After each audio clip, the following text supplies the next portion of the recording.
what the right decision was and possessed true wisdom for living. Growing up, we boys relied on that wisdom and would quickly turn to her for advice. She was involved in several civic organizations and was involved with a church group called St. Nicholas Women.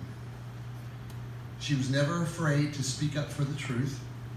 In fact, once helping to institute rules for protecting the young Epiphany divers that are still in place today. Her niece Barbara Lynch wrote this about Mom. She was an amazing human, full of love, compassion, and wisdom, surely one of a kind. Her niece Denise Matthews Black wrote this about her. She was loved from beginning to end and beyond, of course.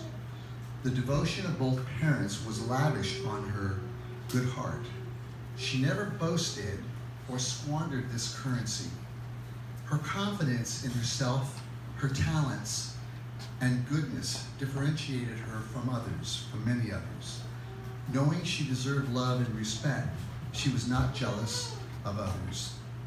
She was only ambitious for her chosen vocations. As wife and mother, despite her great talents as a painter and writer, she enjoyed her expressive abilities but never attached her ego to them. Thus, she could be pure in her art. She treasured her family, and they treasured her. She gave me the wonderful gift of modeling a loving life. May her memory be eternal. Celia Stamas was born in Hartford, Connecticut in 1923 on St. Patty's Day. Her parents were Greek immigrants who, before ever having met, coincidentally escaped the western coast of Turkey during the 1920s genocide. My grandfather passionately loved this country and quickly took advantage of the opportunities America offered. He created the Mother's Pie Company in Hartford, Connecticut.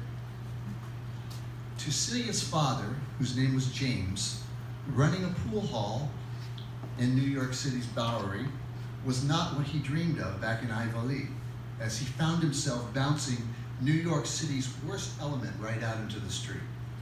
Soon James met a Greek fellow in Hartford, Connecticut, named Euripides. Euripides had a bakery/commissary for sale. James knocked at the door. A lovely woman in an apron answered, and James smelled the cooking. This must have been the beautiful sister that he heard about. He fell in love and married, and they had 3 children, Fevin, Charlie, and Cecilia. Charlie is who I'm named after. That was my godfather.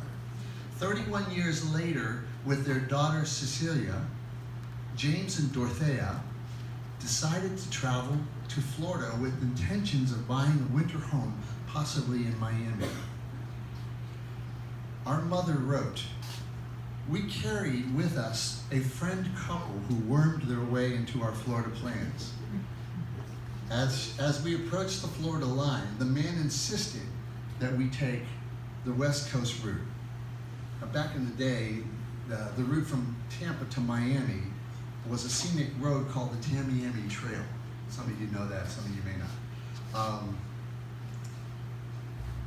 So the man said, and I remember my mom telling the story, "We take the Tamiami Trail and to Miami." And my grandfather reluctantly agreed, but Clearwater, Florida was as far as they got. There on Clearwater Beach on a January day, wearing a bathing suit, my mother met Nick Stamas, a young fellow bundled in a jacket, who commented, "Only mad dogs and Yankees go swimming on a day like today." That now famous exchange to us was the beginning of a beautiful 64-year marriage. Incidentally, this fickle decision to take the Tamiami Trail is the reason why my brothers and I are here on the west coast of Florida. Nick and Celia soon had three sons. Today, there are 6 grandchildren: Nicholas, Christina, Dimitri, Corey, Nick, and Amelia, and 3 great-grandchildren: Estratios, Helena, and George and Pam's newest grandbaby, who is named Cecilia. And the list is growing with 2 more great-grandchildren on the way.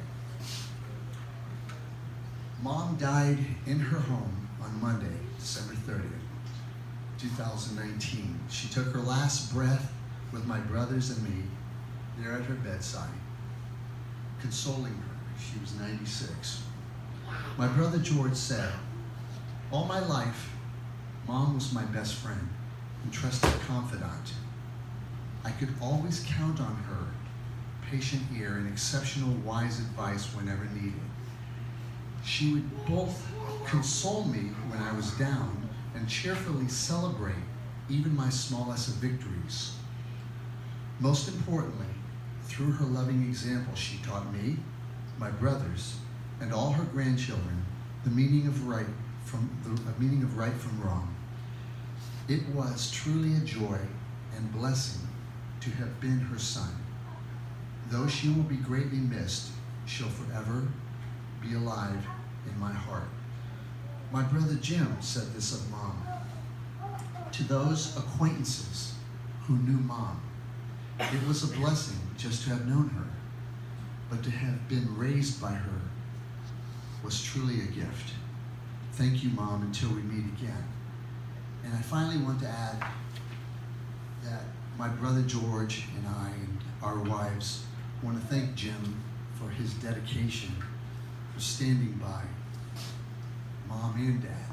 I mean, it's been many, many years, and in their toughest years and Mom's toughest years, 24/7 care.